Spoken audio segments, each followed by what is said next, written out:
Ser santos es ser reflejo del amor. Dios es amor y ama siempre. Presentamos Santo Debo Ser. Recorramos juntos el camino a la santidad al que hemos sido llamados. Escúchanos y conoce más sobre la vida en el espíritu de santidad.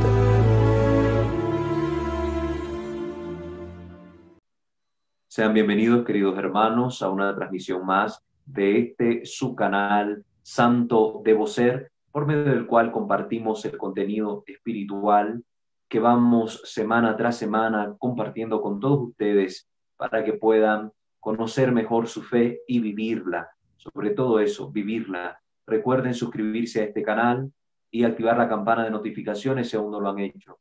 También les invitamos a conocer nuestras otras dos plataformas. Tenemos ahí nuestro canal Creo Señor, Yo Creo, donde está nuestro material de corte apologético, y también nuestro canal Misterio de Fe, donde encontrará el contenido litúrgico. Nuestra fanpage en Facebook, @WalterFajardo20.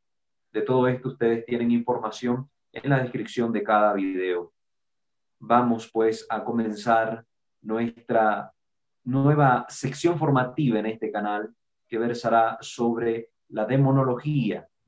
Pero primero vamos a ponernos en la presencia de nuestro buen Dios para que podamos así de la mano de Él, pues llevar adelante este encuentro.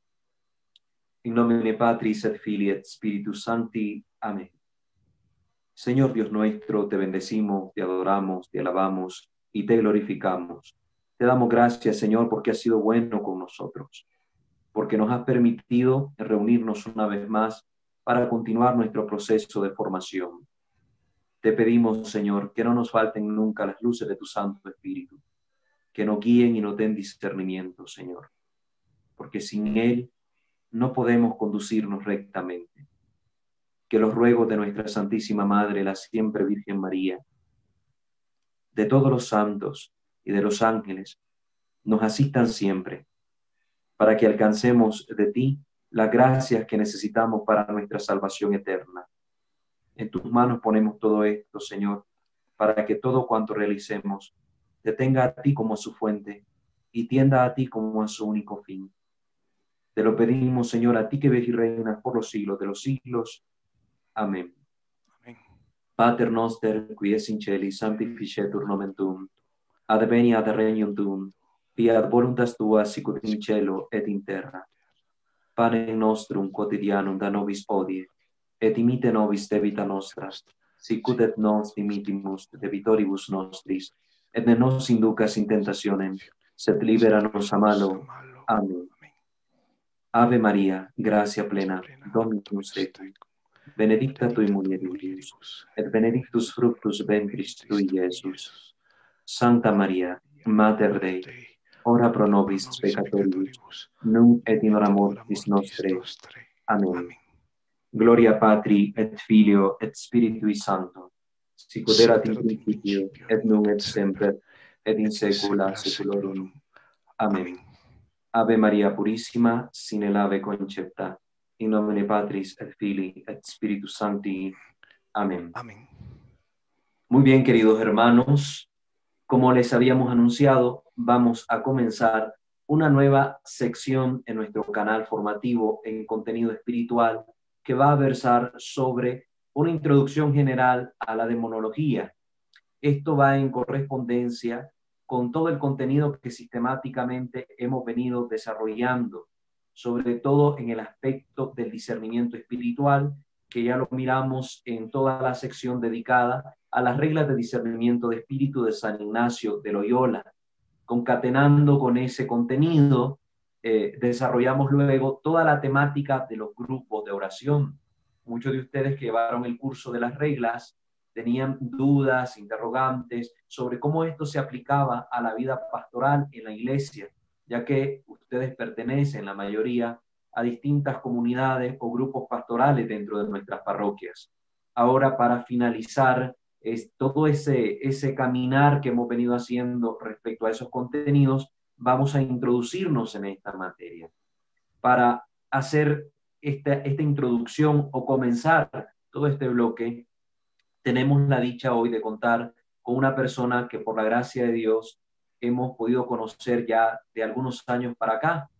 Les hablo de Fray Claudio. Él es un fraile franciscano que Dios me ha permitido pues conocer y dialogar con él, e incluso recurrir a él en muchas ocasiones para consultar sobre algunas dudas o algunos temas, y pues él ha tenido siempre ese acto de deferencia, de contestar, de estar ahí presto al servicio.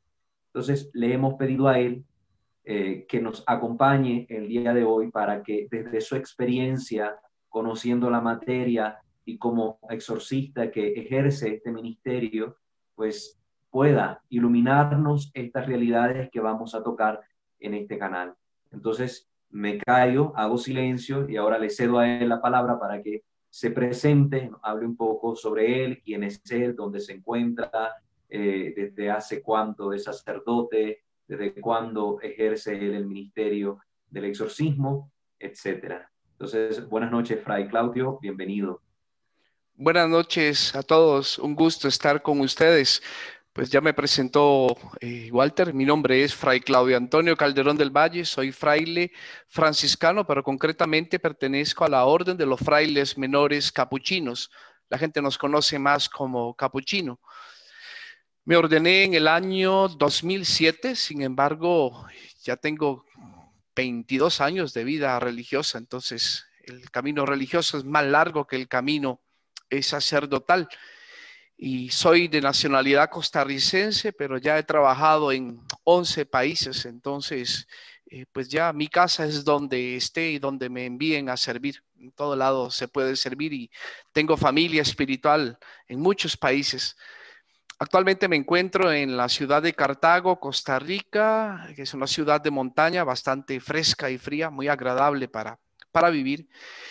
Estaba anteriormente, hace unos meses, en la zona misionera del Darién, Panamá, un área bastante compleja y difícil y también bastante particular por los cultos amerindios y también africanos que se encuentran ahí, ¿verdad? Entre ellos la santería, el vudú, la palería mayombe y toda una gran cantidad de grupos también mágicos.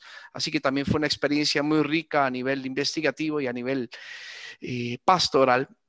Bueno, yo me empecé a meter en esta materia allá por el año 2000 en Guatemala, cuando siendo postnovicio, empezando mi formación, empecé a ver en el pueblo santo de Dios cosas que retaban la lógica y que me pedían, pues como fraile, formarme e ir más allá de lo que me daban en el seminario. Ahí me empecé a encontrar en el pueblo con las primeras cosas paranormales y fue precisamente en un curso en el Seminario Mayor de la Asunción, allá en Guatemala, con un padre italiano que pertenecía a los Escolapios, donde hice mi primer trabajo, un acercamiento bastante básico y pobre a la demonología, y desde ese momento hasta el día de hoy, pues no he podido abandonar el tema. Eso fue en el año 2001 y ya estamos en el 2021, entonces quiere decir que llevo ya un camino de 20 años en investigación en este tema, en demonología. Posteriormente, después de mi ordenación, me enviaron a estudiar y dentro de las propuestas que había de estudios, una de ellas, que fue la que menos creí que me fueran a aprobar, era el estudio de la ciencia de las religiones comparadas y la misionología. Y al final me terminaron aprobando esta y rechazando las otras dos que creí que me iban a aprobar, que eran Biblia y espiritualidad. Y me metí fuerte pues en el estudio interreligioso, es el estudio de las grandes religiones del mundo a nivel de filosofía y teología, y ya pues a la hora de presentar tesis, como venía entusiasmado con estas temáticas, se me ocurrió por qué no hacer mi tesis en cuanto a el fenómeno del mal, pero desde el punto de vista interreligioso, explorar cómo ven el mal las otras religiones. Entonces así me metí aún más y ya salí fuera del ámbito católico para explorar también el asunto del mal en las otras religiones. Y ya para eso, estando ya allá en Roma, pues también me empezó a interesar la parte pastoral y llevé el curso para exorcistas en el Vaticano. Me puse en contacto también con los grandes exorcistas del momento, cuando estaba todavía vivo el padre Amort, y estudié también contemporáneamente al padre Antonio Fortea, al padre Francesco Bamonte, etcétera. Personajes en el ámbito de la demonología que son no solo investigadores, sino escritores. Y esto me llevó a, pues, a meterme académicamente. Ya después, al regresar a mi país, ahí tuve la petición del anterior obispo de esta diócesis, que me solicitó ser exorcista ad tempore. Por cierto, era el primer exorcista que se nombraba en Costa Rica en 500 años de historia, cosa que me sorprendió. Y así empezó la carrera. Después me han movido, me han cambiado. Ha habido periodos donde no he ejercido, otros periodos donde he ejercido, pero lo que se llama ad actum, es decir, solo para casos específicos. Otros periodos donde ha sido solo investigación. Y hasta el día de hoy, en la actualidad, me encuentro activo como exorcista, pero también ad actum, y colaboro para diferentes diócesis, pero sí siempre estoy en contacto con gente que está en este ámbito, siempre para compartir experiencias y dado que mi experiencia es más académica que práctica, entonces también compartir la parte académica y doctrinal que se ha convertido pues en mi fuerte, ¿verdad? Así es. Gracias, Fray. Realmente es una vasta experiencia la que tiene en estas temáticas y pues creo que esto resulta positivo para iluminarnos en este campo, sobre todo porque la cuestión sobre el demonio o el ámbito espiritual en general siempre he visto por una buena parte de nuestro pueblo con lo que denominamos ese morbo por lo espiritual que a veces mal encaminado tiende a ser una curiosidad malsana que por desgracia lleva a muchos incluso a caer en prácticas esotéricas movidos por este deseo investigativo y al no tener por dónde orientarse caen en las redes de la nueva era y en otras redes peores que al final pues arrastran a muchas almas a cosas indebidas con serias consecuencias. Y pues uno de los intereses que hemos tenido con este tipo de formación es ayudar a los laicos a tener herramientas formativas, herramientas doctrinales que les permitan a ellos tener una fuente segura de formación y de información desde donde puedan ellos también tomar pie para seguir profundizando. Porque como conversábamos antes de comenzar la transmisión en vivo, este tema es muy amplio, demasiado vasto. Mentira, ni un curso creo completo de un año va a ser suficiente para poder abarcarlo todo. Es difícil. Queremos hablar un poco acerca de lo que es la demonología en sí. A mí me gusta que acá vayamos en este canal definiendo términos, conociendo qué dice la iglesia respecto a esos contenidos, para que la gente vaya librándose un poco de estos temores que tienen, donde a veces dicen que es que son inventos de algunos padres o de algunos movimientos, porque desgraciadamente hay mucha ignorancia en este campo en nuestra iglesia. Hay mucha ignorancia y nos dejamos llevar por el qué dirán de las personas. Entonces, cuando se tocan temas así de demonología, ya con terminología un poco más científica, la gente como que rehuye y se va solo por cuestiones más prácticas, que escuchó una charlita por ahí, un videito que andaba en YouTube por allá, pero esto no les permite ahondar en estos contenidos y formarse conceptos que necesariamente deben conocer en esta materia, porque es parte de los temas de nuestra fe. Entonces, ¿cómo nos podría usted definir qué es la demonología?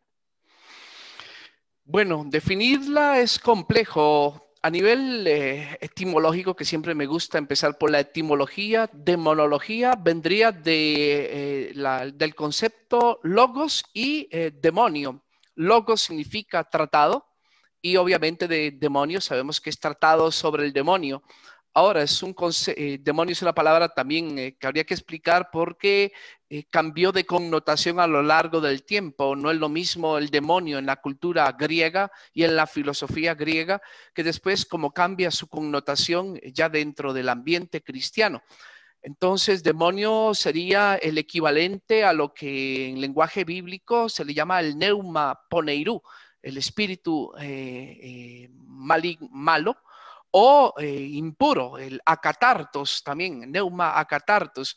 Entonces se podría resumir como diciendo que es como el tratado formal dentro de la teología, específicamente dentro de la teología ascética y mística. Desde ahí se ubica el tratado de la demonología, que estudia el demonio y la acción del demonio, tanto ordinaria como extraordinaria.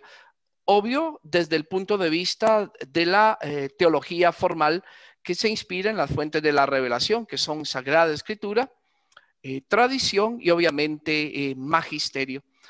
Esto es la demonología propiamente dicha, pero también el ámbito de la demonología es mucho más amplio. Como ya les mencioné, hay demonología también interreligiosa y hay también demonología pagana. Entonces, el espectro de estudio es muy, muy amplio. En mi caso, yo me voy por el Tratado de Teología Católico de la Demonología, que es, como les digo, enraizado en la fuente de la revelación, en el depósito de la fe. Pero esto también, pues, no me quita el impulso para estudiar también los otros objetos formales desde los cuales se puede ver también el fenómeno. El fenómeno tiene muchas formas de acercársele. Entonces, como bien dijo Walter, es para nunca terminar, es para dedicarle una vida y no te alcanza la vida para terminar de estudiar este fenómeno. Algo que me ha llamado la atención en el padre Fortea cuando habla sobre este tema es la insistencia en que nosotros debemos poner siempre nuestra mirada en Dios y en las cosas buenas.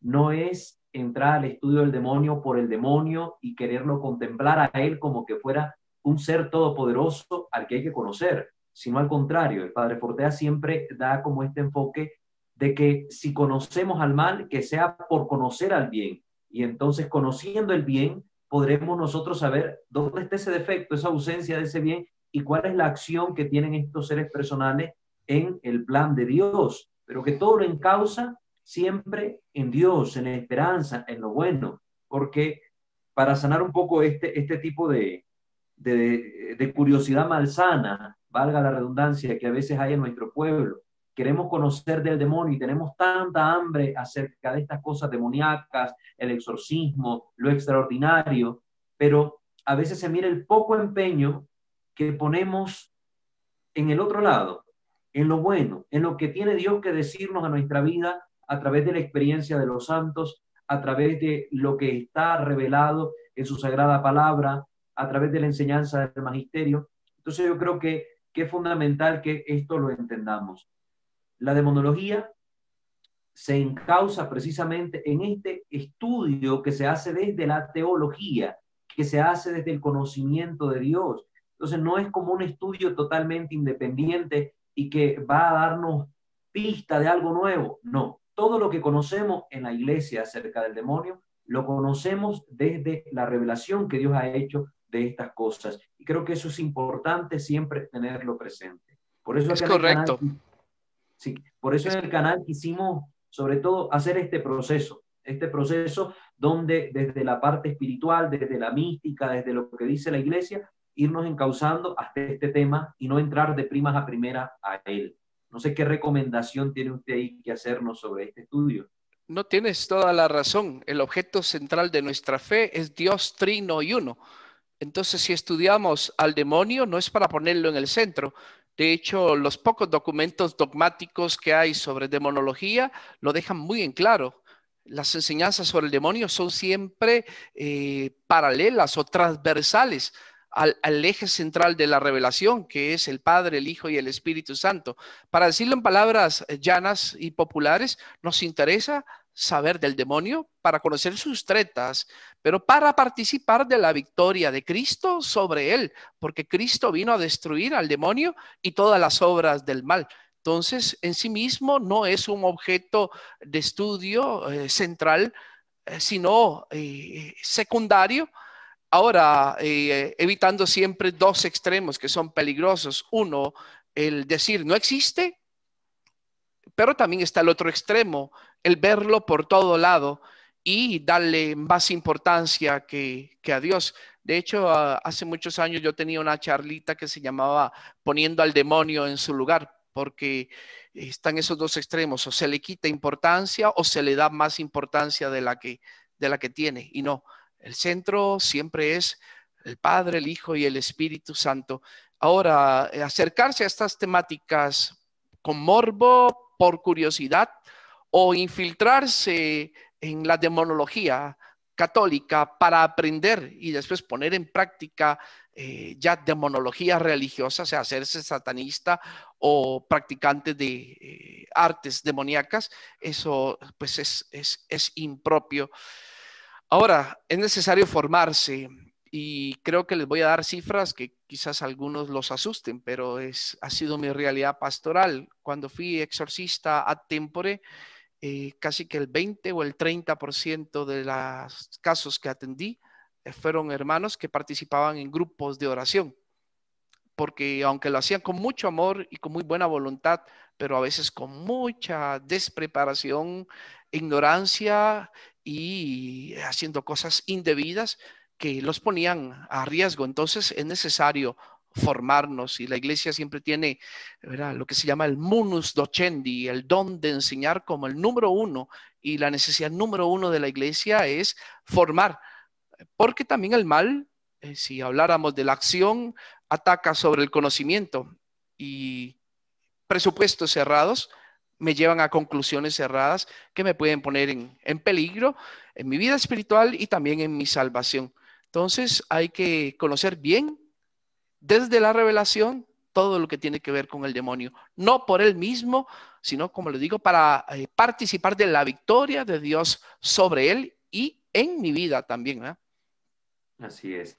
Precisamente estos dos extremos de los que usted ha hablado son de los que hemos tocado o tratado de tocar en estos momentos formativos que tenemos semanalmente, porque lo vemos muy presente. Ese extremo racionalista que tiende a negarlo todo, toda acción incluso de Dios en el mundo, y que nos lleva a errores graves, porque el hecho de que yo quiera negarlos no significa que no existan y no significa que no van a actuar porque yo diga que no existen. Hay una realidad espiritual compleja que está ahí latente y que está actuando independientemente de lo que yo crea o no. Y por otro lado, esa parte que usted nos decía, donde tendemos a ser muy crédulos y que nos lleva a desarrollar luego algún tipo de tendencia pandemonista, donde las personas en todo ven al diablo, se movió una hoja, tal vez el viento sopló y dijo, un demonio lo movió, y están este tipo de tendencias que hay que ir sanando. ¿Cómo se van sanando estos dos extremos? Como lo venimos insistiendo una y otra vez en este canal, a través de la formación.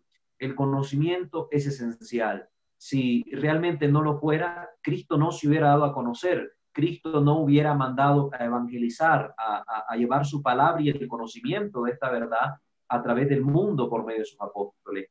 Entonces yo creo que tenemos como católicos una seria responsabilidad, no solo para con nosotros, sino incluso para quienes nos rodean, de formarnos y conocer. La frase que yo suelo decirles aquí, Fray, siempre es la del libro de Osea: mi pueblo perece por falta de conocimiento. Así que lo que usted nos ha dicho creo que es importante para comprender la necesidad de este tipo de estudios, que no es morbo, no es curiosidad malsana, sino es porque como cristianos comprendemos un poco más, un poco mejor lo que es la acción redentora de Cristo, el misterio de nuestra salvación, y nos ayuda a situarnos también en qué bando queremos estar, a la luz de San Ignacio de Loyola, de cuál de las dos banderas queremos estar, en cuál de las dos banderas queremos ubicar. Una pregunta respecto a esto, para ayudar a la gente a comprender mejor. ¿Existe algún peligro en estudiar estos temas de la demonología, leer la obra del padre Fortea o los libros del padre Gabriel Amor? Porque es un temor constante que escucho de la gente. Es que me da miedo leer de eso porque siento que me va a pasar algo o que el demonio me va a hacer algo. ¿Qué tiene que decirnos usted al respecto?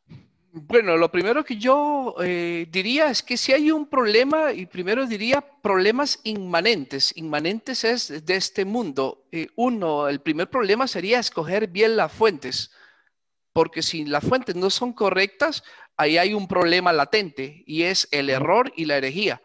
¿Cuáles serían esas fuentes incorrectas? Bueno, en primer lugar, eso, que todo lo que leamos esté anclado en la Sagrada Escritura y en la tradición católica. Entonces, es lo que se llama el depósito de la fe. Entonces, ahí tendríamos que recurrir, por ejemplo, a la patrística, porque no hay padre de la iglesia que no haya escrito un tratado sobre el demonio. Hay mucho que leer. Ahora, tenemos en América Latina un problema muy grande de acceso a estas fuentes, porque aquí después del Concilio Vaticano II nunca se tocó este tema desde el punto de vista académico ni en las formaciones de los seminaristas. Entonces hay muy pocas fuentes. Esto está llevando a la gente a buscar otro tipo de fuentes que son espurias, que están contaminadas. Y me refiero a las fuentes, por ejemplo, que vienen de la tercera ola pentecostal, lo que se llaman libros de combate espiritual. Entonces, como no tengo acceso a obras católicas, me voy a leer obras pentecostales y ahí sí está totalmente desfigurada la acción y la estrategia de lucha contra el demonio. Entonces es aquí donde viene, por eso le llamo un problema inmanente, que o sea, con buena intención y queriéndome meter en el tema y formarme, por escoger mal las fuentes, me puedo perder y me puedo meter en un laberinto de errores, herejías y hasta me puede llevar esto a la apostasía, es decir, hasta darle la espalda totalmente a Cristo. Sí, pues ahora Ahora, hablando de todo este material, creo que anda ahí de la nueva era. Todo este material, ahí hay abundancia también y que puede llevarlos al mismo efecto, ¿no? sí, sí, también habría que en su momento hacer un análisis sereno y concienzudo sobre la influencia del pentecostalismo en la Iglesia Católica, ¿verdad? Y esto es un tema bastante espinoso, ¿verdad? Porque implica ser honestos y examinarnos a ver qué tanto hemos sido fieles a lo nuestro o qué tanto nos hemos agarrado de lo que se llama de teologúmenos heterodoxos, es decir, teorías o hipótesis extracatólicas y las hemos metido en nuestro acervo litúrgico y devocional como si fuera católico. Lo primero que yo diría es, antes de meterse en este tema, tengo que tener una buena formación catequética básica general, porque pretender meterse en demonología sin tener una catequesis fuerte es como estudiar neurología sin haberse uno recibido de médico general. Entonces, esto es lo primero. Segundo, asegurarnos de que son fuentes correctas. Tercero, habría que hacer una diferencia bien clara entre lo que es doctrina y lo que es teología.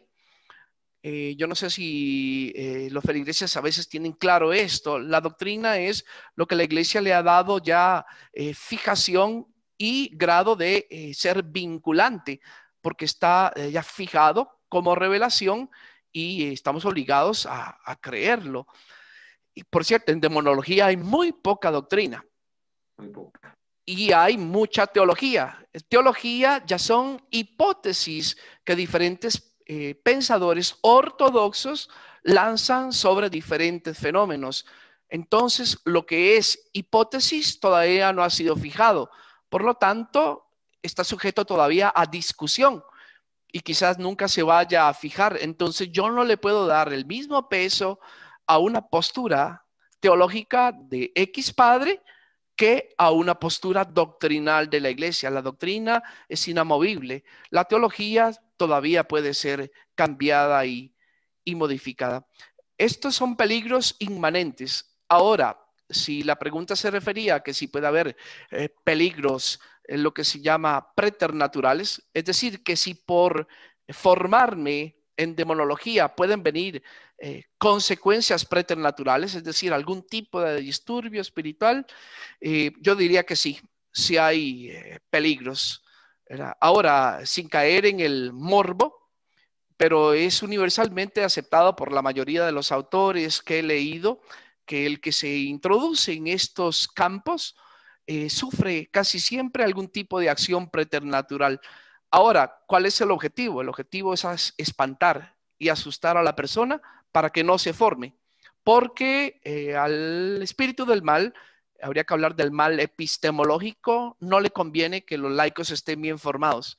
Le conviene a él la ignorancia, entonces los asusta para que desistan.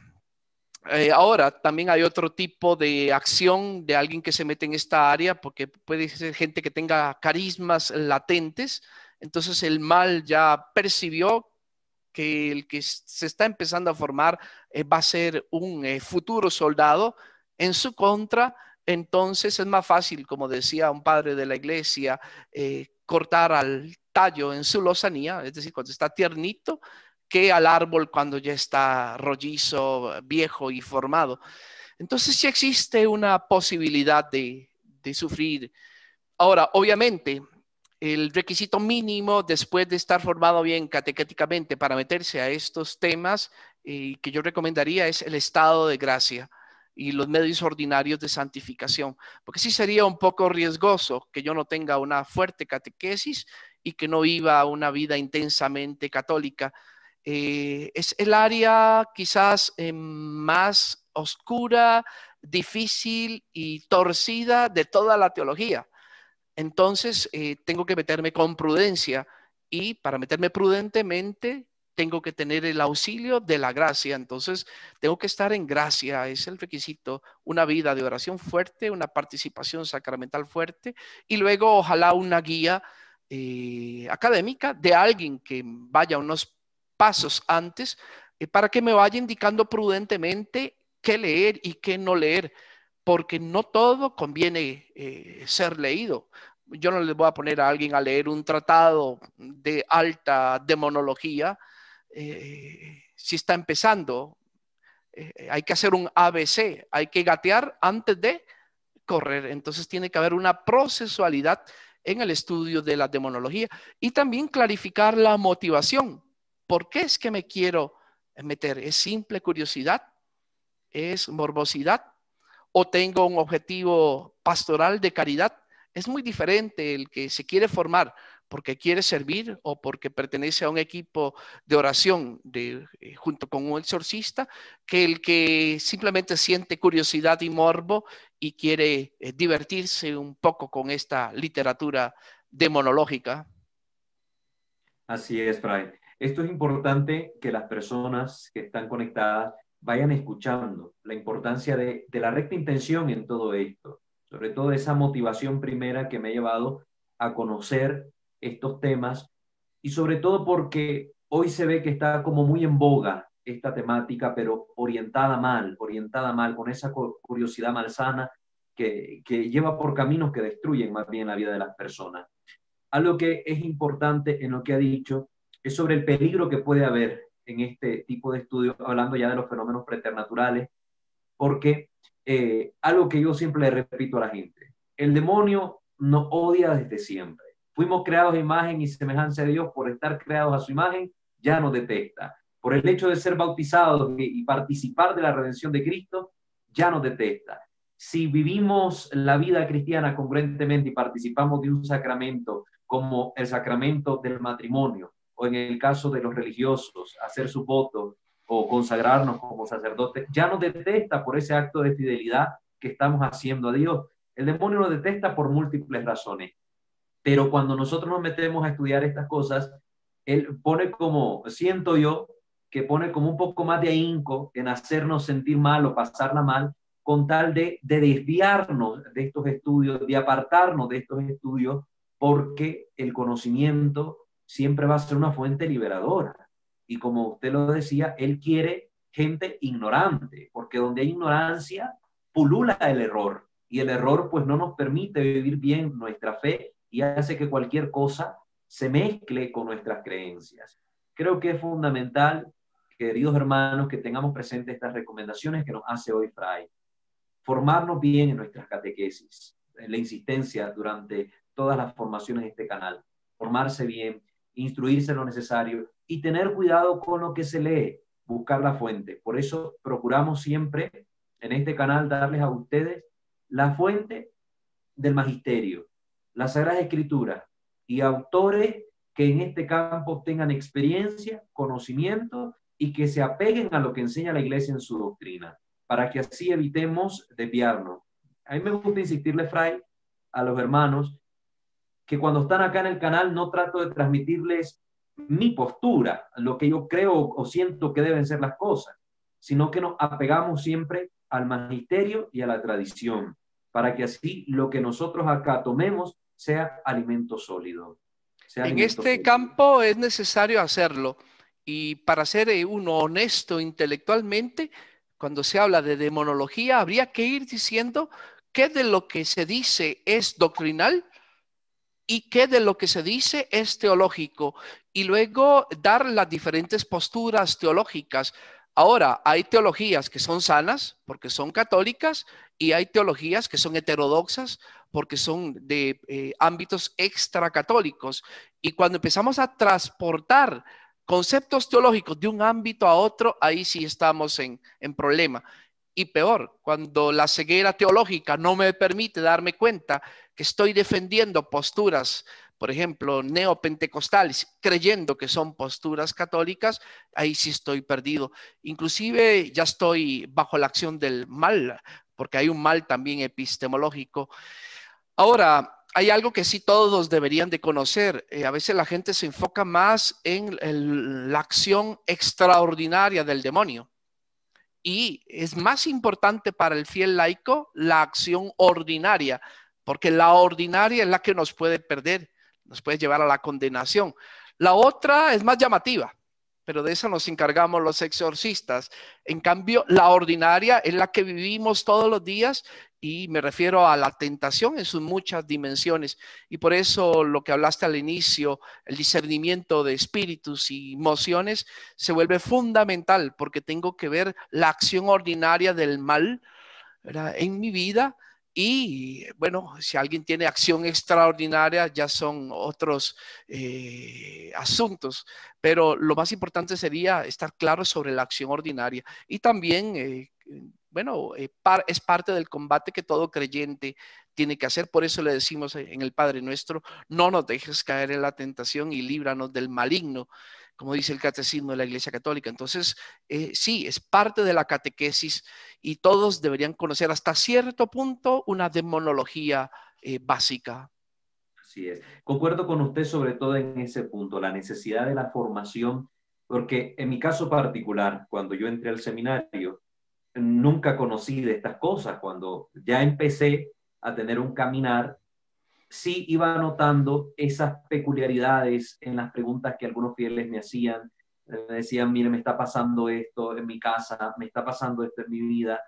Y a partir de ese punto, viendo la necesidad que había en la gente, que buscaba a veces respuestas en los sacerdotes y solo encontraba palabras como eso es locura, es tu mente, es imaginación, o ve al psicólogo, pero que no sentían de parte de la iglesia una respuesta concreta, a mí me fue dando esa necesidad, se fue despertando en mí esa necesidad de formarme también en este campo.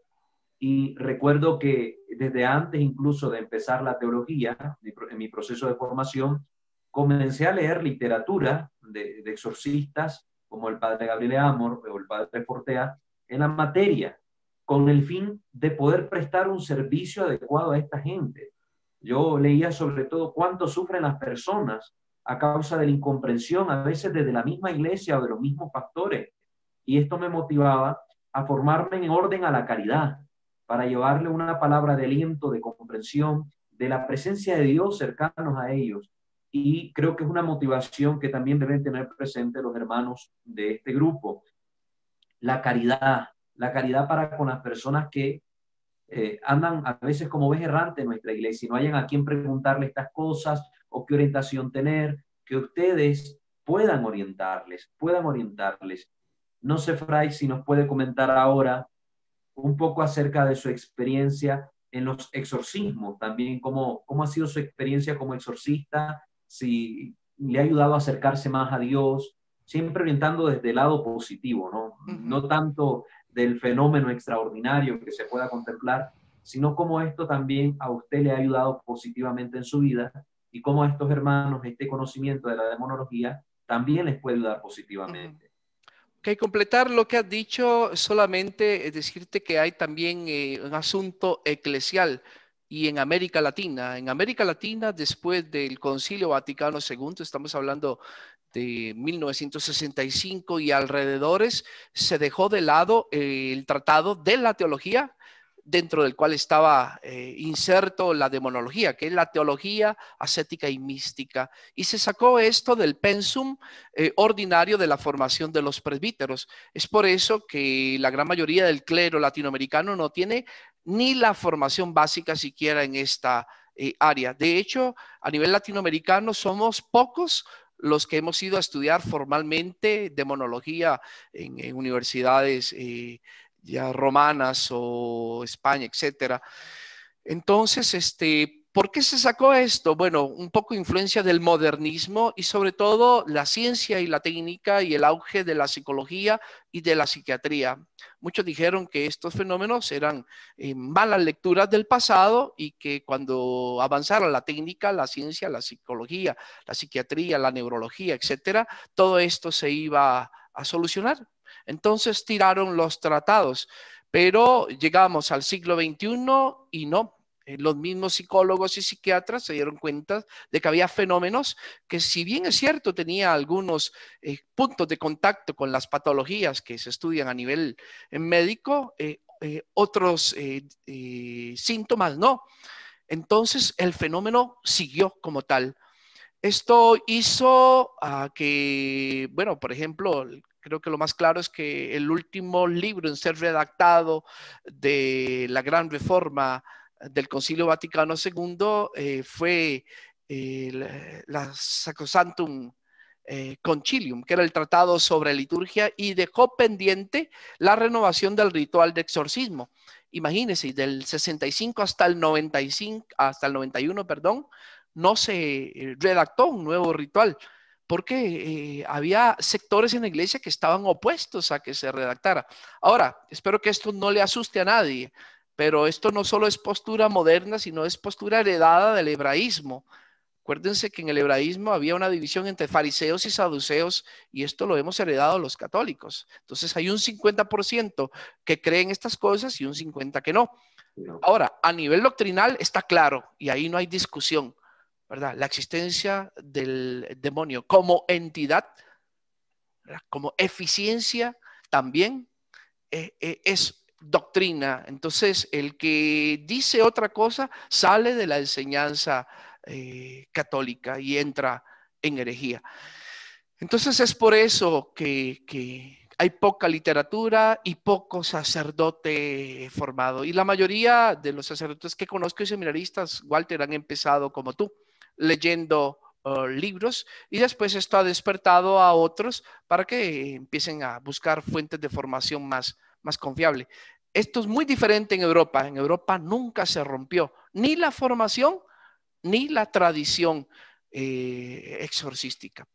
Ahora sí, cayendo en la pregunta que me haces, yo diría que meterse en esta área desde el punto de vista práctico, pastoral o intelectual es una verdadera evangelización negativa y un camino propio para la conversión. ¿Por qué? Porque uno, conociendo el mal por contraste, automáticamente conoce el bien. Porque a veces la gente cree que nosotros solo nos pasamos viendo diablos. No, y contemplamos dentro del gran ámbito de la demonología cosas más hermosas, ¿verdad? Por ejemplo, la acción de la Virgen Santísima, la intercesión de los santos, la acción de los ángeles, ¿verdad? El poder, la exusía, la autoridad, ¿verdad?, del cuerpo místico de Cristo en acto. Entonces, después de participar en actos pastorales que tienen que ver con disturbios espirituales, uno queda evangelizado. Y sin duda alguna de cómo funciona el orden cósmico, que hay luz, pero también hay oscuridad y hay un combate. Bueno, el combate que dice el Evangelio. Estamos en el Kairos, en el tiempo de gracia, y todavía no ha llegado la parucía. Entonces el combate se extiende hasta la parucía cuando Jesús ponga a sus enemigos en destrado de sus pies, dice la palabra, y cuando se dé la victoria final. Es un camino de conversión. ¿Por qué? Porque meterse en esta área te obliga a la vida de gracia, ¿verdad? Te obliga a aprender las mañas y marañas y estrategias del mal en otros, pero también del mal en ti mismo. Entonces uno tiene que hacer un análisis de cuántas puertas le he dejado yo abiertas y cuántas imprudencias he cometido que le hacen al espíritu del mal y sus secuaces factible, ¿verdad?, el atacarme, ¿verdad? Entonces, es un camino de santificación. Yo diría que es un carisma propio, así como Jesús fue al desierto a ser tentado. Yo defiendo la tesis, y esto es una opinión personal, de que muchos cristianos en la iglesia reciben también el carisma de participar de la lucha con Cristo contra las potencias del mal. De hecho, esto es uno de los frutos de la Pascua, la lucha contra el maligno. Así es, Fray. Y esto para mí resulta siempre interesante. En este caminar que he tenido de formación en esta materia, he podido tener la oportunidad de asistir a algunos exorcismos y ciertamente, dejando a un lado toda la parte de este aparato de manifestaciones extraordinarias que puedan darse, el sentir la presencia de Dios, el amor de Dios con que ama tiernamente a esa persona que está oprimida por el mal y a la cual quiere liberar, y todo este camino de conversión que puede verse en esos momentos, me ha parecido siempre lo más fundamental y lo más hermoso. Mucha gente siempre me pregunta, ¿y usted cuando estuvo ahí, qué decía el demonio? ¿Qué es lo que hacía el demonio? ¿O qué tal? Y le llama más la atención esa parte. Pero creo que dentro de todo esto, lo más importante es que somos testigos presenciales de cómo continúa obrándose la salvación que Cristo nos trajo con su muerte en la cruz en el hoy de nuestra historia a través de estas experiencias, que se vuelven experiencias de amor de Dios que solo pueden ser comprendidas a la luz del Evangelio. Entonces creo que eso es lo fundamental. Dentro de esta experiencia que usted ha tenido como exorcista, ha trabajado con distintos grupos de laicos, me imagino. Nosotros acabamos de cerrar la sección de los grupos de oración y donde hablamos de todos estos temas basándonos en el libro que usted lo debe conocer muy bien, Un Dios Misterioso, del Padre Fortea, con todas estas directrices que da para la renovación carismática católica. La hemos adaptado y nutrido con otros contenidos para explicarlos en esta sección. Y a la gente le hablamos de la importancia de los grupos de oración de liberación. Y quisiera que usted nos dijera algunas palabras también sobre esto, cómo la gente, sin necesidad de participar directamente en una sesión de exorcismo, puede hacer una gran labor con su oración desde sus hogares, desde su vida diaria, pidiéndole al Señor con fe la liberación para estas personas. Bueno, lo primero que habría que decir es que el concepto en sí mismo de grupo de oración de liberación no es un concepto católico, sino es un concepto que viene de influencia del pentecostalismo protestante. De hecho, hay un documento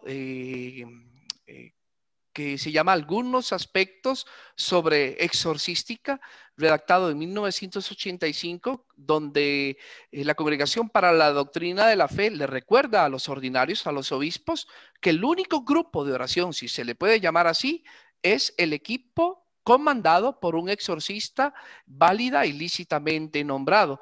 Y recuerda que los grupos no pueden adjudicarse el título de grupo de oración de liberación si no tienen un sacerdote exorcista que los guíe.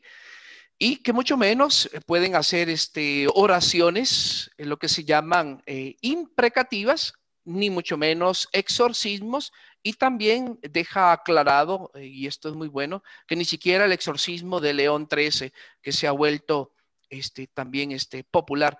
Entonces, siendo 100% fieles a la doctrina, yo empezaría diciendo que el único grupo de oración lícito y válido es el equipo de oración que está afiliado al ministerio de un exorcista nombrado ad actum, es decir, para una situación concreta, o a tempore, es decir, por un tiempo ya determinado. Ahora, ¿qué tipo de ejercicio hace un grupo de oración? Bueno, el grupo de oración no solo es de oración, es un grupo de apoyo, porque este ministerio, como bien lo decías, es ágape en acto, es amor incondicional de Dios a través de la iglesia a los que sufren disturbios espirituales. Entonces es un verdadero acto de caridad. Y Jesús, que quiere restablecer a sus hijos, porque ni los disturbios espirituales, ni el pecado, ni la enfermedad, ni la muerte pertenecen al plan original de Dios. Por eso Jesús, cuando estuvo en su ministerio en la tierra, luchaba contra el espíritu del mal, perdonaba los pecados, sanaba a los enfermos y prometió el último enemigo en vencer sería la muerte. Entonces es el ágape en acto.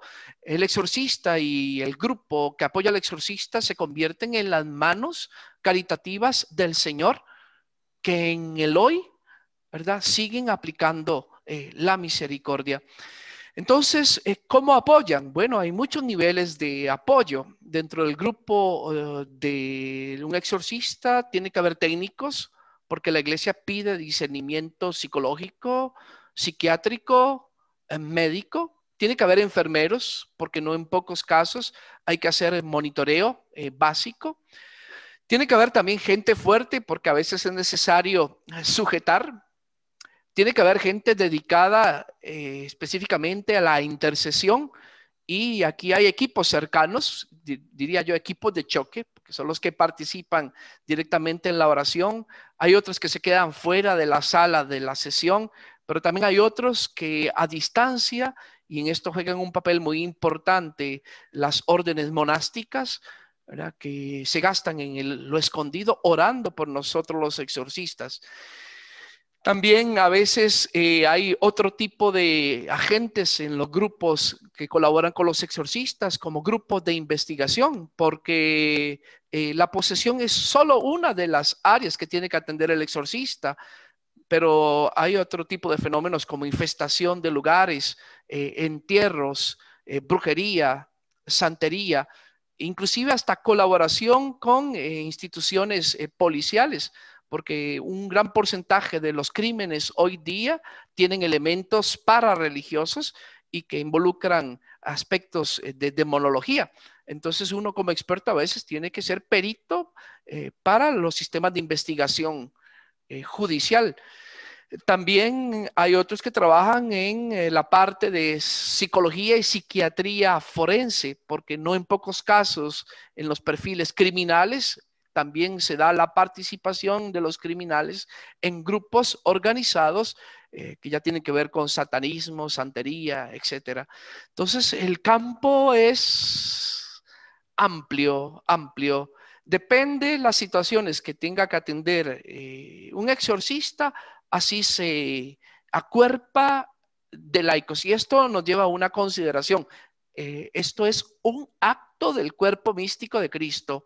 No es un acto solitario de un exorcista, sino es la iglesia como cuerpo que recibe un carisma guiado por un exorcista, pero del carisma también participa todo el equipo y por lo tanto también de las mieles del carisma, entre ellas una protección sobrenatural especial. Meterse a este campo sin lo que se llama la dinamis y la exusía que confiere el nombramiento de exorcista es una verdadera estupidez, porque al diablo no se le tiene miedo, pero sí hay que tenerle respeto. No debemos olvidar que es un ser angelical, antiguo, ¿verdad?, inteligente y en naturaleza superior a la nuestra. Y si no estamos nosotros acuerpados por la gracia y por el cuerpo místico de Cristo, puede haber daños muy graves para los que participan en el ministerio. Así es, Fray. Y eso me gusta a mí que usted lo explique para que le dé claridad a las personas, porque cuando hablábamos del tema de los grupos de oración, donde explicamos esto, que como grupos de oración lo que podemos hacer es de forma deprecativa pedirle a Dios siempre que nos libere, nos proteja del mal, etcétera, que hay personas que andan afiliadas a veces en grupos con algún tipo de sacerdote que se autonombre exorcista, porque no sé quién es del título, y andan haciendo este tipo de oraciones y experiencias con ritos cuasi mágicos, cuasi esotéricos, utilizando hasta malos sacramentales, y que corren cierto grave peligro, no cierto, sino grave peligro participando de ese ministerio, porque se están exponiendo a una realidad que nos sobrepasa humanamente hablando. Y que Ok, aquí habría que clasificar bien y sería meternos en el tema de los carismas. ¿Qué es un carisma? Y carisma viene de charis. Charis es teológicamente una gracia gratis dada, algo que Dios da gratuitamente. Y hay tres tipos de carisma. Está el carisma por institución, el carisma por apropiación y el carisma gracia gratis dada. Entonces puede ser que un laico sienta latente un carisma que tenga que ver con este aspecto de la demonología. Ok, si yo siento eso y una inclinación natural, entonces tengo que buscar un discernimiento, porque la iglesia la que discierne carismas. Si la iglesia discernió que es cierto que tienes este carisma, perfecto. Ahora, aquí hay otro elemento. El sacerdote recibe dentro de los carismas por ordenación lo que se llama el munus sanctificendi, que es el don de santificar, dentro del cual está el carisma exorcístico. Y todo sacerdote tiene la dinamis, es decir, el poder, pero no todo sacerdote tiene la exusía, es decir, la autoridad. La autoridad se confiere mediante el nombramiento. Entonces, aquí vamos barajando la cosa por partes. ¿Qué pasa si un sacerdote, teniendo la potestad, pero no la autoridad, se mete a hacer exorcismos? Bueno, los está haciendo en desobediencia, porque no ha sido nombrado. Y aquí ya viene una contradicción. ¿Cómo vencer al desobediente con desobediencia? Entonces el sacerdote se está poniendo no solo en problemas canónicos, en problemas morales, porque para el sacerdote es una falta moral, sino en grave peligro. ¿Por qué? Porque ya está bajo la acción del mal.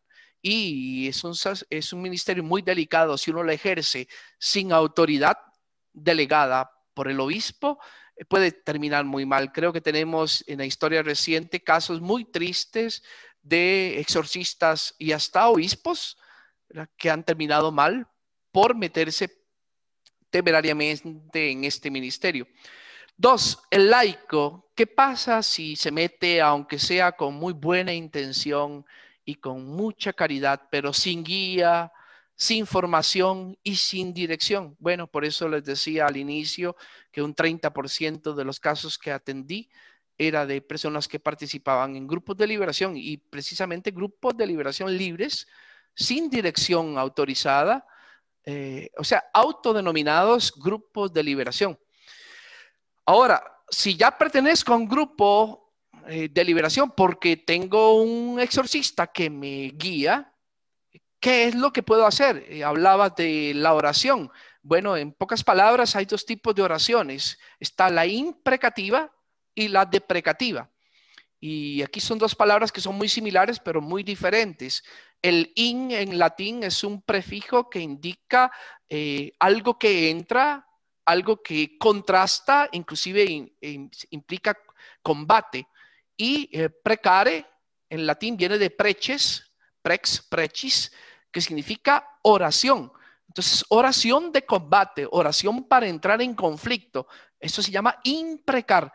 Desde el punto de vista católico y doctrinal, imprecar solo puede hacerlo un exorcista. ¿Y por qué? Porque tiene exusía, porque el exorcista no está orando su santidad propia contra el demonio, sino es él como punta de lanza del cuerpo místico de Cristo. El exorcista tiene atrás los méritos de Cristo, de María Santísima, de los santos, de los mártires, de los ángeles. Entonces es una acción eclesial y por eso es efectiva y segura. Está el otro concepto que es deprecar. De en latín significa hacer bajar. Entonces, y precare, prex precis. Entonces es oración que hace bajar. Y entonces aquí caemos que la deprecación es una oración en tono suplicativo, porque yo le suplico a Dios, y en modo optativo, porque le dejo a Dios la última palabra. Entonces es, Señor, yo te pido, yo quisiera, pero hágase tu voluntad y no la mía. Aquí viene un peligro. ¿Qué pasa cuando se ha metido, por ejemplo, para citar solo un ejemplo, la oración de poder pentecostal y mezclo oración de liberación con decretos y declaración? Yo declaro sanidad, decreto sanidad, declaro liberación. Imagínense, ya estamos metiendo cosas no católicas. Para volver al punto, entonces, si pertenezco a un grupo de oración, el grupo de oración a nivel de oración solo puede deprecar. Es decir, súplicas dejándole la opción a Dios de responderlas o no, porque Dios es libérrimo. Nunca un grupo de liberación puede imprecar. Entonces, todo lo que sean comandos, es decir, frases imperativas y órdenes, si un laico las profiere, está en desobediencia y se está poniendo a riesgo. Y ahí es donde vienen los efectos secundarios. Cuando el mal, sabiendo que la persona no tiene autoridad, no tiene exusía, no tiene dinamis, solo tiene fe, entonces la agarra contra la persona y ahí pueden venir las infestaciones, etcétera. Es un tema complejo. Así es. Creo que todo esto, a modo de introducción general, nos sirve mucho para ser conscientes de lo que implica meternos en este tipo de formación, lo importante que es introducirnos en ella y los modos en que debemos actuar con la información que se nos da, porque es para iluminarnos en nuestra vida de fe y en nuestro caminar cristiano. Ya llevamos una hora de diálogo entre ambos, Fray. Quisiera darle la oportunidad ahora a las personas que están conectadas tanto por Zoom como por YouTube de participar. Yo sé que muchas de ellas tendrán algún tipo de dudas, interrogantes o comentarios y me gustaría que, teniéndolo a usted por acá, ellos puedan tener la oportunidad de expresarle estas interrogantes para que, pues, de la mano de usted, que es un experto en este tema, pueda responder esa inquietud. Entonces, no sé si hay alguien de los que está conectados en Zoom o si ya, hermana Fernanda, tenemos algunos comentarios en YouTube que le dé lectura para que Fray pueda responder a ellos, por favor.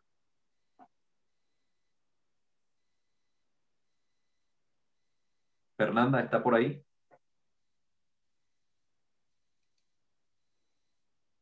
Muy bien. Bueno, si alguno de los que está conectados en Zoom quieren hacer la pregunta en vivo, pueden hacerlo sin ningún problema. Yo sé que Fray está acá para escucharnos y pues muy gentilmente responderá.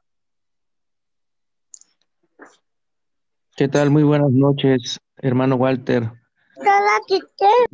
Fray, ¿qué tal? Mucho gusto. Un gusto.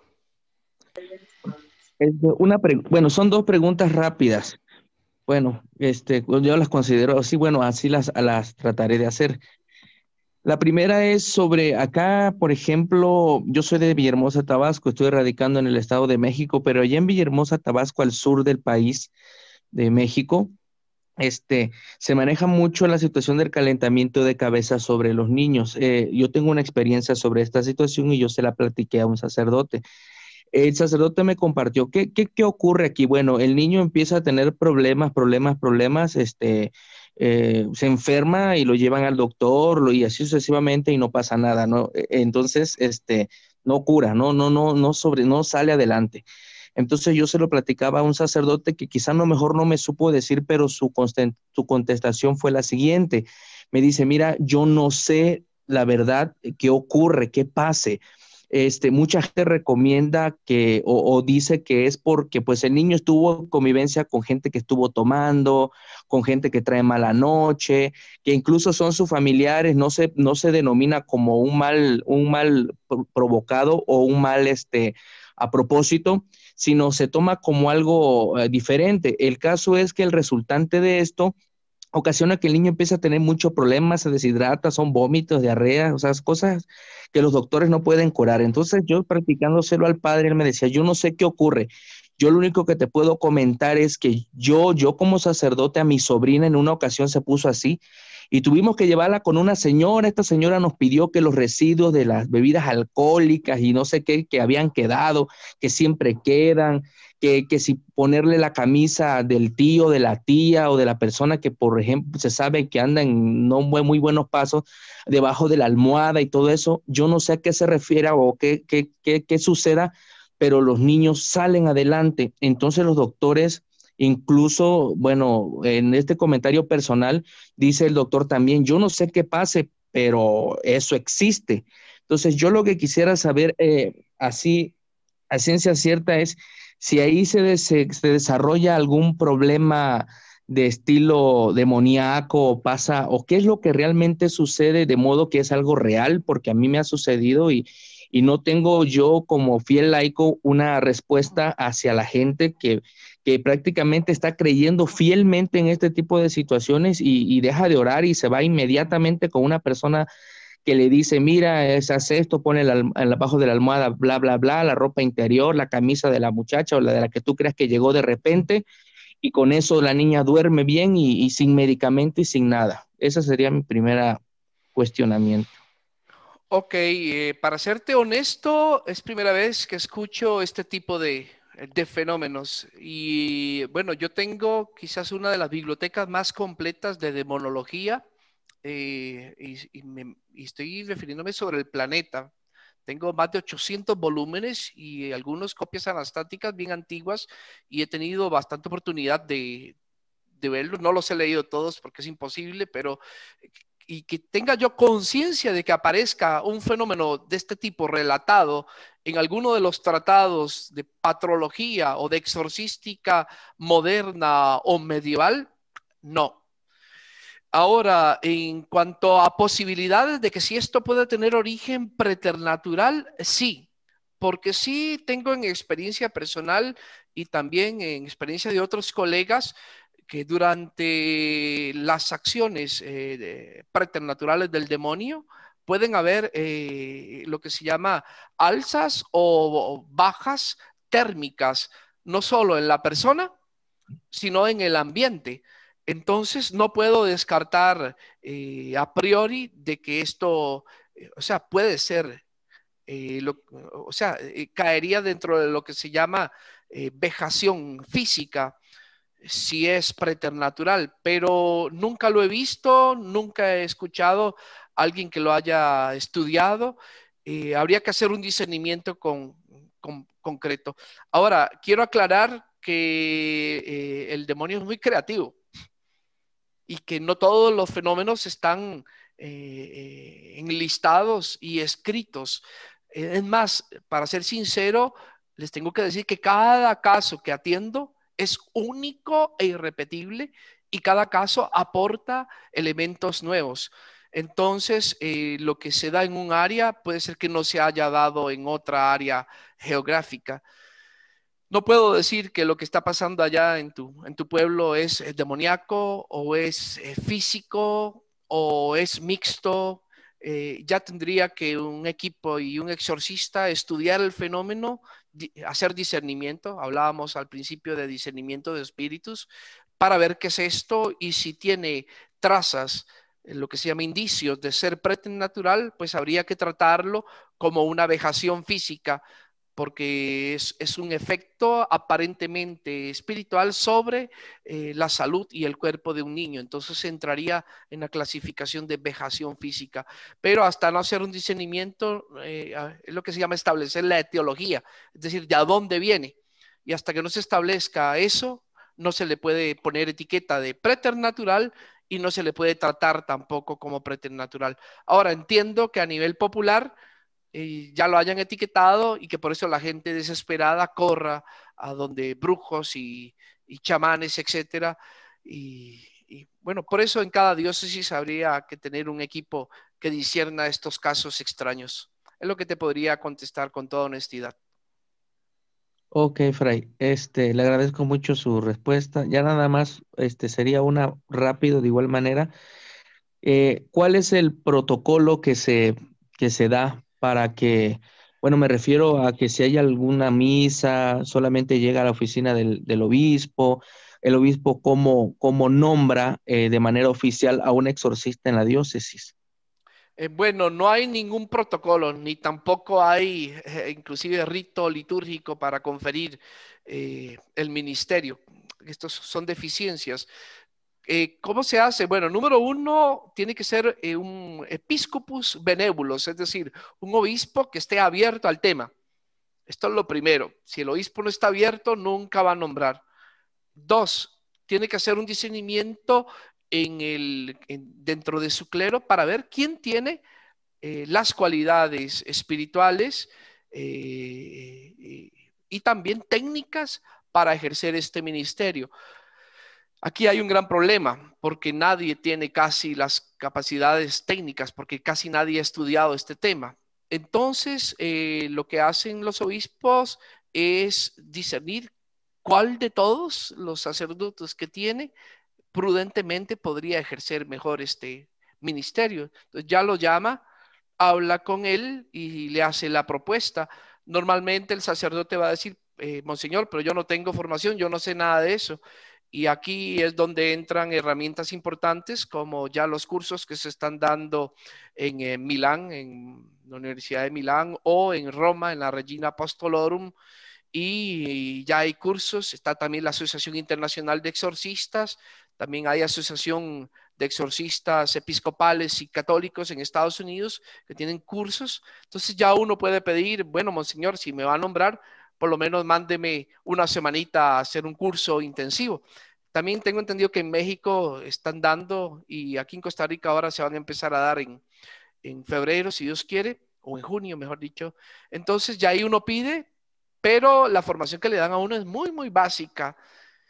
Eh, Ahora, en países que ya tienen tradición y que ha habido exorcistas ininterrumpidamente, el proceso es diferente. El obispo nombra, pero no nombra directamente, sino que nombra a un sacerdote joven para que vaya a la par de un sacerdote experimentado, que haya ejercido ya varios años y que aprenda haciendo.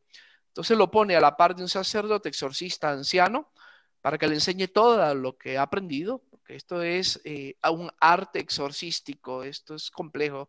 Entonces ya cuando ha tenido una inducción de varios años, ahí sí ya le da la potestad de hacer exorcismos él solo y de construir su propio equipo. Así más o menos es como funciona. Pero si te soy sincero, en América Latina, a la mayoría de los sacerdotes que les cae el nombramiento, no saben nada de nada y tienen que empezar de cero. Y por eso es que a veces, con muy buena intención y con nombramiento y todo, pero a veces cometen errores porque no tienen formación. Y como no hay literatura y a veces no hay posibilidad de ir a Europa a formarse, entonces se agarran de lo que hay. Y por eso he visto de todo, unos muy, muy rectos en la teología y en la práctica y otros muy desviados y muy torcidos. En fin, nos tienen que tener paciencia. Esto en América Latina es nuevo y somos varios los que estamos siendo pioneros y los que hemos ido a estudiar formalmente. Yo creo que tenemos una responsabilidad de transmitir conocimientos a los demás, pero a veces no es tan fácil. Es un campo complejo. Ok, Así, Fray, muchísimas gracias. Gracias, Que Dios te hermano bendiga. Walter, por la claro. oportunidad. Muchas bendiciones. No sé si hay alguien más que desee hacer su comentario o preguntar algo al respecto. A mí me gustaría. ¿Quién nos habla? Por favor, nos dice su nombre y desde dónde nos habla. Soy Israel Méndez de la Ciudad de México. Un gusto, Hermano Israel. Israel. Bueno, primero que nada, muy buenas noches a todos, al auditorio y al hermano y al padre que nos acompañan.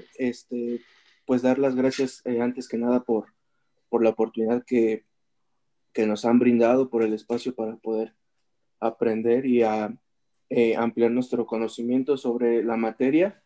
Y pues mi pregunta va enfocada básicamente a cuando el fray eh, explica sobre que hay dos tipos de oraciones, la imprecativa y la temprecativa. Entonces, enlazando este tema con la práctica personal de muchos de los laicos y de los fieles, pues de manera personal, pues he participado en diversos tipos de oraciones, por ejemplo, de sanación, de liberación, de intercesión, y pues tomando un poquito de contraste con lo que mencionó el padre anteriormente, pues sería un poco aclarar sobre si este tipo de oraciones solo se pueden, las que son básicamente de combate, solamente se pueden dar cuando hay un sacerdote presente, porque muchas veces, como experiencia personal, en este tipo de oraciones, pues se expone al Santísimo Sacramento, pero no hay sacerdotes presentes, entonces existen otro tipo digamos, de ayudantes que dan este tipo de oraciones y funcionan quizá muy bien, surten los efectos, están los testimonios de las personas, pero pues ahorita con lo que mencionó el expositor, pues dice que solo son en presencia de sacerdotes. Entonces, preguntar básicamente cómo es que ocurre este fenómeno y si se está incurriendo en algún tipo de herejía o en algún tipo de apostasía cuando no se respeta o no se le da el respeto debido al sacerdote y solamente digamos, se practican estas oraciones sin la presencia de los mismos. Gracias. Ok, es una pregunta muy compleja porque implica muchos elementos de varias áreas. En número uno, habría que volver a repetir, el único grupo de oración, entre comillas, de liberación, ya les dije que no es un concepto católico, pero si se le llama grupo de liberación, el único grupo de liberación lícito y válido es el equipo de un sacerdote exorcista. Entonces, dentro de la Iglesia Católica, un grupo que se autodenomine de liberación, que no tenga un exorcista a la cabeza, no se podría llamar tal y no tendría ninguna labor. No existe dentro del punto de vista, o sea, en la tradición católica no existe el concepto de oración de liberación, existe el concepto de exorcismo, y exorcismo es un ministerio conferido al presbítero que ha sido administrado a lo largo de la historia de maneras diferentes. Antes era un poco más libre, antes del 1512, después del 1500 se restringió y en la actualidad está súper restringido únicamente al sacerdote nombrado. Entonces, no basta con ser sacerdote, tiene que ser un sacerdote nombrado por escrito. Esto es lo primero. Dos, hacer oración de liberación y exposición del Santísimo es un abuso litúrgico, porque la exposición del Santísimo hay todo también un rito para adoración. Entonces, mezclar las dos cosas es un abuso.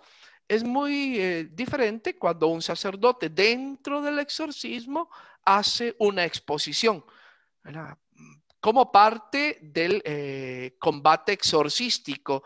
Pero si se expone el Santísimo en una iglesia y empiezan laicos a hacer oraciones de liberación, esto es un abuso ya de tipo litúrgico. Tres, efectivamente, laico solo puede hacer oración deprecativa. Si hace oración imprecativa, es decir, si hace órdenes y mandatos, ahí se está metiendo ya en problemas canónicos porque está yendo en contra de las leyes eclesiales. También no llega esto a herejía ni a apostasía. Apostasía es cuando uno le da la espalda totalmente a Dios, pero sí sería lo que se llama una heteropraxis, es decir, una praxis desviada. Y posiblemente a raíz de heterodoxia, es decir, de ideas teológicas torcidas. De hecho, para ser honesto, el concepto de oración de sanidad, oración de prosperidad y oración de liberación son conceptos pentecostales y pertenecen al pentecostalismo de tercera ola. Esta frase, fortalecido, prosperado y en victoria, es una frase netamente pentecostal.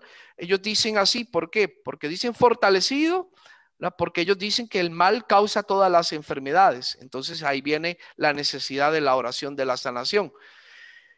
Prosperado, porque dicen que también el demonio causa la pobreza. Entonces me tiene que prosperar Dios, entonces necesito oración de prosperidad. Y en victoria, porque también los disturbios espirituales los provoca el demonio, entonces tengo que hacer oración de combate espiritual. De hecho, Walter ahora al inicio mencionó una palabra muy técnica y define muy bien al neopentecostalismo o pentecostalismo de tercera ola, que es el demonocentrismo o pandemonismo, ¿verdad? Porque ellos creen que el mal es monocausal, es decir, que todas las formas de mal están causadas única y exclusivamente por el demonio, y esto sí es herético. En la Iglesia Católica predicamos que las fuentes del mal son tres: el mundo, la carne y el demonio. Y el peor de los enemigos es nosotros mismos, la carne. En segundo lugar está el mundo y en tercer lugar el demonio. Entonces, en síntesis, sí podría decir que un grupo que se autodenominó de liberación, que no tiene a la cabeza a un exorcista y que expone el Santísimo y hace oración de liberación, está fuera de orden y está rayando, o sea, está en contra de todo lo que dicen los documentos de la Iglesia Católica sobre lo que es la demonología práctica. Ahora, alguno diría, Fray, pero es que yo he participado y hay reacciones y la gente se desmaya. Esto no tiene que ver nada. Esto se llama dentro de la demonología hierognosis repulsiva. Es decir, cualquier persona, creyente o no creyente, que se ponga a orar, va a causar una reacción. No por la oración que haga, sino porque está invocando. Entonces, el hecho de, ¿cómo explicarlo? Yo le puedo echar agua caliente a un hormiguero y porque las hormigas salgan corriendo no quiere decir que las esté matando.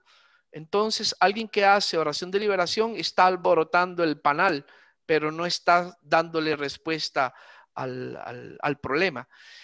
Ahora, el tema es complejo porque a veces Dios escribe recto en medio de líneas torcidas y puede hacer que se dé algún tipo de liberación de algún disturbio espiritual menor en una oración de liberación, pero el problema, ¿a qué costo?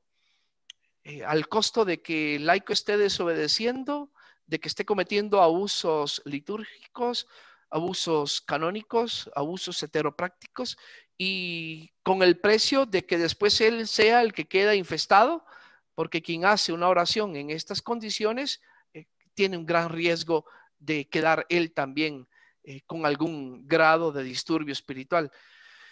Entonces, en pocas palabras, si no hay un sacerdote exorcista nombrado, lo único que puede hacer el grupo autodenominado de liberación es oración deprecativa y no mezclar papas y chayotes.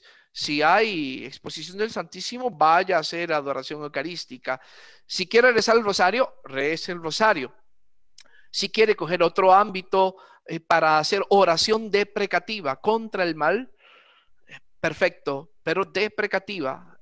Cuidado, hermanos, andan un montón ahí de manuales raros de oración, de sellamientos, y andan por ahí padres bendiciendo litros de aceite, exorcizando litros de agua y de sal sin ser exorcistas, y gente sellando y haciendo pastijos, poniendo en las puertas. Eso todo es pentecostalismo y eso no lo hacemos los exorcistas católicos ortodoxos. Eso, como les digo, es influencia pentecostal. Y acuérdense que el pentecostalismo nació en Estados Unidos, 1901, algún día podremos hablar de eso. Entonces la influencia la tenemos muy cerca. Entonces, se ha venido, y en América Latina fuimos invadidos por los pentecostales en el año 1970. Entonces tenemos que tener mucho cuidado.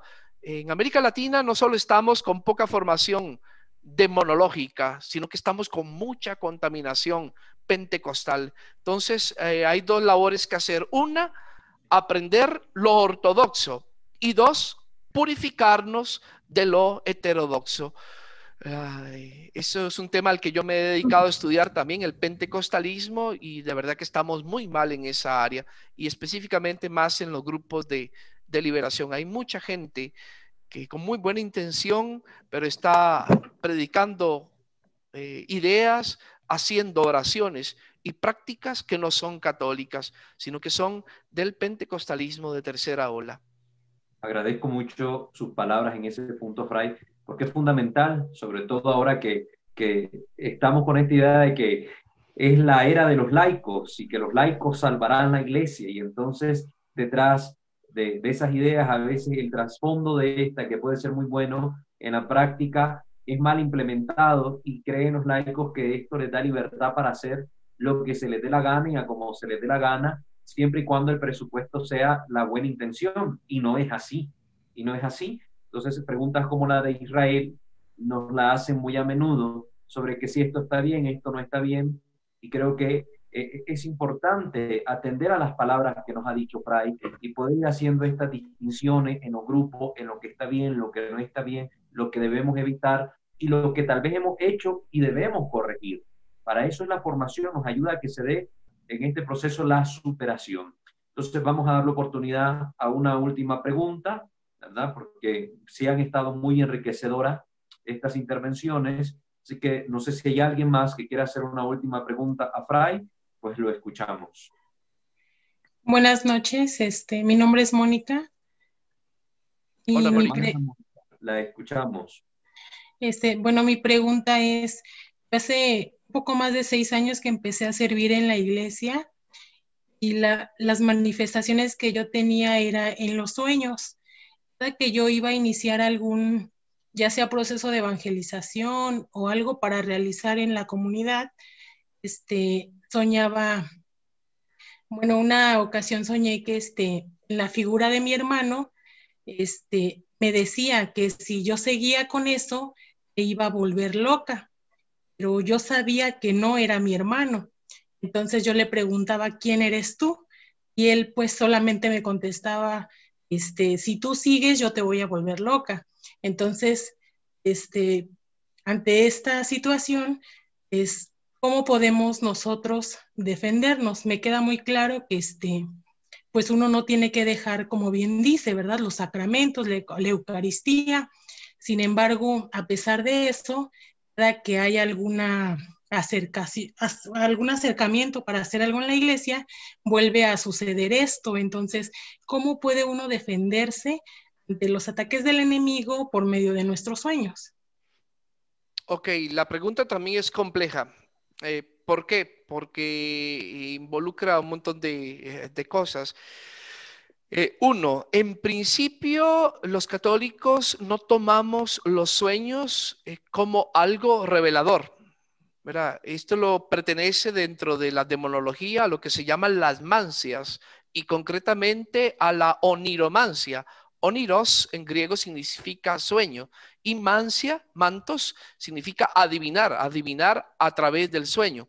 Entonces, en principio, los sueños son descargues psicológicos, conscientes e inconscientes, ¿verdad? De la realidad y de las tensiones que vive la persona. Este es en principio. Entonces, no tenemos que creer que son reveladores de algo. Entonces, yo lo primero que les recomiendo es no le ponga tanta atención a los sueños. Dos, si la pregunta es, ¿existe la posibilidad de que el demonio preternaturalmente me moleste a través de los sueños? Sí, sí existe la posibilidad, porque el demonio tiene potestad sobre la memoria, la voluntad y el entendimiento, lo que se llama las potencias del alma. Entonces, sí puede haber un tipo de intervención del mal a través de los sueños. Tres, se complica ¿Hay algún tipo de fenómeno místico que tenga que ver con los sueños? Sí, se llaman sueños proféticos, pero esto ya es otro orden de cosas y pertenece ya al orden de las personas que están en un alto grado de desarrollo espiritual, a través de las cuales Dios se les manifiesta por sueños. Entonces, habría que examinar si la persona que está sufriendo este tipo de fenómenos es porque está ya en la vía mística y lo que necesita es guía espiritual para discernir revelaciones privadas. Y las revelaciones privadas es todo un tema aparte.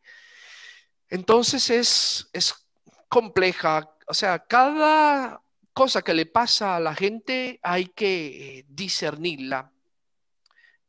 Por el hecho de que yo soñé algo, no quiere decir que fue el demonio o que fue Dios o que tuve una revelación del cielo y que tengo que cumplir lo que el sueño dice. No, en principio no le tengo que hacer caso a los sueños. Aquí lo mejor, y esto funciona para cualquier tipo de situación espiritual que estemos pasando, es tener un guía espiritual o acercarnos a un confesor. Y cualquier cosa anormal que me esté pasando en mi vida a nivel espiritual, lo mínimo que yo debo hacer es consultarle a alguien y pedir opinión. Y aquí hay un dicho que, ¿verdad?, el que se guía a sí mismo tiene un burro por director. Entonces, parte de la virtud de la humildad implica pedir consejo y dejarnos guiar. Y uno de los consejos evangélicos más importantes es la obediencia. Ahora, si hay serios problemas cuando el sacerdote no me sabe decir nada porque no conoce nada de estos temas. Entonces ahí lo que yo recomendaría es iniciativas como esta y ponerme en contacto con gente que sí sé que está formada para que me ayude a discernir qué es lo que me está pasando. Yo creo que con las pocas preguntas que han hecho, ustedes se dan cuenta que la demonología no es nada fácil. Así es. Es un laberinto y por eso uno en conciencia, cuando guía a una persona, no le puede dar respuestas a la ligera. Volvemos al inicio de esta charla y lo que hicieron ustedes es importantísimo, discernir. Todo hay que discernirlo. Cada caso es único. Y hay cosas que puedo ver que tienen en relación un caso y otro, pero necesito discernir para darle una guía recta a la persona. Ahora, para ser totalmente honesto, hay veces en que aún después de haber utilizado todas las herramientas ignacianas de discernimiento y consultado a expertos, hay fenómenos a los que la iglesia todavía no les haya ni pe ni pa, o sea, son inclasificables. Entonces aquí entramos en lo que se llama la teología experimental. Entonces uno, hablándole con claridad a la persona, le dice, mire, de esto no hay nada escrito ni nadie sabe nada. Hagamos pruebas para ver si detectamos el origen y la finalidad y el alcance del carisma que parece que usted tiene, porque el Espíritu Santo es siempre nuevo y todos los días nos sorprende. Entonces a veces tenemos que inclusive fabricar lo que se llaman neologismos, es decir, inventar palabras para describir de fenómenos nuevos que nadie ha escrito. Y hay a veces que uno tiene que decirle a la gente, mejor esperemos, usemos los medios ordinarios de santificación, sigamos la guía espiritual, sométase a obediencia por el bien de su alma y esperemos, porque lo que le está pasando a usted, nadie en este momento es capaz de explicarlo. Y eso después de recurrir a los expertos más grandes de la iglesia y a la literatura más antigua. Este es un campo, le decía a Walter al inicio, Paulo le llamaba mysterium iniquitatis, y misterio viene del griego muo. Muo significa boca cerrada. Bueno, ustedes están frente a un tema de monología que le deja a uno la boca cerrada. Hay veces donde la razón topa y uno no puede decir más. Son los misterios de Dios y también los misterios del mal. Buenas noches. Walter, ¿podría hacer una pregunta? No sé la disponibilidad de tiempo de Fray Claudio. Sí, claro, adelante. Aquí estamos todavía temprano. Tenía... Buenas noches. Le habla Marcos Gómez de Nicaragua. Un gusto, Marcos. Quería preguntarle, usted habló acerca de la acción ordinaria y la extraordinaria. Me gustaría unos 3 ejemplos de la acción ordinaria del demonio. Bueno, la acción ordinaria es la tentación. Está la tentación normal. El demonio es como un general. Nos estudia en nuestra constitución física, mental y personal, y entonces sabe por dónde estamos renqueando. Entonces el demonio no nos ataca directamente, sino dice la demonología que ataca por causa segunda. Le voy a poner un ejemplo de la vida ordinaria. El demonio detectó que usted está renco, entonces Dios no le da permiso para empujarlo y tirarlo al piso, pero él, detectando que usted está renco, le puede poner a la vuelta de la esquina una cáscara de banano para que usted se caiga. Entonces, por ejemplo, si yo tengo debilidad por el licor, ¿qué va a hacer? Me va a poner un amigazo de esos de cantina que me salga a la vuelta de la esquina y que me diga, vámonos a tomar un trago, y yo le digo, no tengo plata, y le dice, no te preocupes, yo te invito. Eso es la acción del espíritu del mal. El espíritu del mal puede usar a cosas, personas, situaciones para exacerbar nuestras debilidades y que usted y yo, por libre albedrío, caigamos en el pecado. Aquí les voy a hacer una pregunta que es muy importante y yo no sé si alguna vez se la han hecho. ¿Qué es peor, el pecado mortal o una posesión demoníaca? Pecado mortal. El pecado mortal me condena. La posesión demoníaca, pobre el que la tiene, cómo sufre la familia, cómo sufre la comunidad. Pero más bien a veces hay un caso de posesión demoníaca que es inclusive pro santitatem, es decir, para la santificación. Dios que permite al mal que posea para que el poseído se santifique. Imagínense, hasta puede ser causa de santidad. En cambio, el pecado mortal es una autoposesión moral, porque yo decidí por amor de mí mismo darle la espalda a Dios. Entonces el demonio está más interesado en la acción ordinaria, que es la que me empuja para que yo dé el último sí a pecar, que en la acción extraordinaria.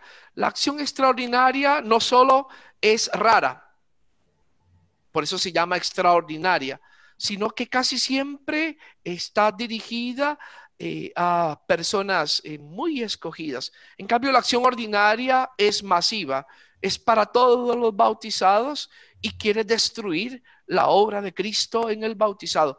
Por eso les digo, es más importante saber la tentación ordinaria que la tentación extraordinaria. De eso deberíamos hablar más.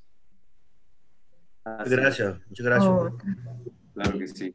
Bueno, hermanos, agradecemos a Fray Claudio por habernos acompañado en la formación de esta sesión en donde vamos a aperturar este contenido riquísimo, pero vasto, donde hay mucho que decir, mucho que aprender, mucho que contemplar también, y que creo que será muy positivo para nosotros si nos comprometemos a estudiarlo con este interés real de formarnos para nuestro bien y para ayudar a los que se nos acercan con estas inquietudes, sobre todo con rectas enseñanzas, con palabras claras y apegados a la doctrina de la Iglesia. No me queda más que agradecerle pues a Fray su participación con nosotros, el haber aceptado esta invitación para para ser parte de esta formación y pues la asistencia de todos ustedes que nos ven. Queda abierta la invitación siempre a suscribirse a este canal, activar la campana de notificaciones y estar siempre pendiente del material que estamos produciendo, esperando en Dios que Fray pueda volver a participar con nosotros en un futuro próximo. Sabe que es bienvenido en este canal y pues que es parte de esos amigos que Dios nos ha puesto en el camino para poder hacer su voluntad y no la nuestra. Quiero pedirle, Walter, si tú quieres, también te hago una invitación. Me he dado la tarea de darle, no se ve el libro, es que es blanco. Vamos a ver si este se ve. Un poquito más atrás. ¿Se ve? No. No No, sé. es que la cámara tiene detección de lo que son colores claros. Bueno, es el Enchiridium Vaticanorum, es el magisterio de la iglesia. Me he dado a la tarea desde hace meses de sacar todos los concilios en la historia de la dogmática que hablan sobre el demonio, y estoy montando un curso sobre demonología dogmática, es decir, todo lo que está fijado sobre el demonio. Con mucho gusto, Walter, en sesiones como esta, podemos compartir el material. También ya tengo una serie de exposiciones sobre angelología dogmática, y esto es lo básico, porque es lo que han dicho los concilios a nivel dogmático sobre el demonio. Entonces, yo quedo abierto para futuras colaboraciones. Con mucho gusto puedes contar conmigo. Este horario para mí me queda perfecto. Casi nunca los miércoles en la noche estoy ocupado. Entonces, cuando necesite mi colaboración, ahí estoy para servir. Creo que más que agradecido, Fray, con esa invitación, realmente para nosotros es excelente, y sobre todo pues que vamos a necesitar de alguien tan perito como usted en la materia. Sé que todavía nos falta mucho por aprender, ¿verdad? A todos, pero que entre la colaboración mutua podemos ganar mucho más, y esta aportación que usted nos puede hacer a través del conocimiento que ha ido adquiriendo, creo que va a ser esencial para todos nosotros y muy digna de valoración y estima. No quiero más que pedirle un último favor, que si usted puede realizarnos la oración final y darnos su bendición sacerdotal. Con gusto. Vamos a hacer la oración que los papas hacían después. Bueno, recomendaban que se hiciera después de la Eucaristía, y que ahora también el Papa pidió que la reactiváramos, y es la oración de San Miguel Arcángel. Y él fue comisionado, ¿verdad?, dentro de los coros angélicos para el combate contra el maligno, y es nuestro aliado en la defensa de los cristianos, en la defensa de la iglesia y en la lucha contra el mal, hasta que Cristo venga en la parucía. Entonces invoquemos al gran San Miguel. En el nombre del Padre, del Hijo, del Espíritu Santo. Amén. San Miguel Arcángel, defiéndenos en la lucha. Sé nuestro baluarte en la batalla contra los ataques y acechanzas del enemigo. Que Dios manifieste en ti su poder en nuestra humilde oración. Y tú, príncipe de las milicias celestiales, con el poder que Dios te ha conferido, arroja para siempre a los infiernos a Satanás y a los demás espíritus que vagan por el mundo para la perdición de las almas. También vamos a invocar al ser que más odia el espíritu del mal sobre el cosmos, y me refiero a María Santísima. El demonio odia más a María, inclusive más que a Dios. A Dios no le queda más que odiarlo, porque es Dios, Dios Padre, Dios Hijo y Dios Espíritu Santo. Pero contra María tiene un odio especial, porque es la única criatura que se le escapó de las redes del pecado. Por eso la odia. Y María también tiene un carisma especial para aplastarle la cabeza al maligno. Entonces, aliada importantísima en nuestra lucha contra el mal. Si usted quiere hacer oración de liberación, rece el Santo Rosario todos los días. Eso basta. Invoquémosla. Dios te salve María, llena eres de gracia, el Señor es contigo. Bendita eres entre todas las mujeres, y bendito es el fruto de tu vientre, Jesús. Santa María, Madre de Dios, ruega por nosotros pecadores, ahora y en la hora de nuestra muerte. Amén. Una última consideración: ¿se puede dar la bendición a distancia? Sí. Y les cuento una última anécdota, habiendo dejado uno de los casos más graves que atendí de posesión aquí en Costa Rica, y habiéndome trasladado a trabajar a la zona de Rama, Bluefields, Nicaragua, a casi 300 kilómetros de distancia de donde estaba la poseída. Entró en trance, me llamó la familia, y a distancia, a 300 kilómetros, realicé el rito, y fue tan efectivo como si estuviera ahí a la par. Entonces, la gracia de Dios no conoce límites de espacio y de tiempo. Así que con humildad, incline la cabeza y reciba la bendición de Dios a través de este indigno presbítero. Que el Señor esté con ustedes. Y con tu espíritu. A cada invocación respondan amén. Que el Señor los bendiga y los guarde. Amén. Amén. Haga brillar su rostro sobre ustedes y les conceda su favor. Amén. Amén. Tenga misericordia de ustedes y les conceda la paz. Amén. Amén. Y la bendición de Dios Todopoderoso, Padre, Hijo y Espíritu Santo, descienda sobre ustedes, sobre sus familias, sus posesiones, sus allegados y amigos, y permanezca siempre. Amén. Amén. Hermanos, podemos quedar en la paz del Señor. Demos gracias a Dios. Muchísimas gracias. Por todo esto, le agradecemos, estimado Fray. Ya sabes, bienvenido y esperamos en Dios tenerlo pronto por este canal. Que Dios te bendiga, Walter. Un abrazo. Gracias, que el Señor lo Muchas bendiga. gracias. Y para todos los hermanos en Cristo, somos de la misma raza, de la misma tierra, somos hijos de Dios, no nos demos a menos, ayudémosle a Cristo en la extensión del reino de Dios y con Cristo tenemos la victoria asegurada. Así que ánimo a seguir viviendo como buenos cristianos. Muchas gracias. Gracias. Buenas noches. Pase bien. Muchas gracias. Buenas Buenas noches a todos. Buenas noches. Buenas noches, pase bien.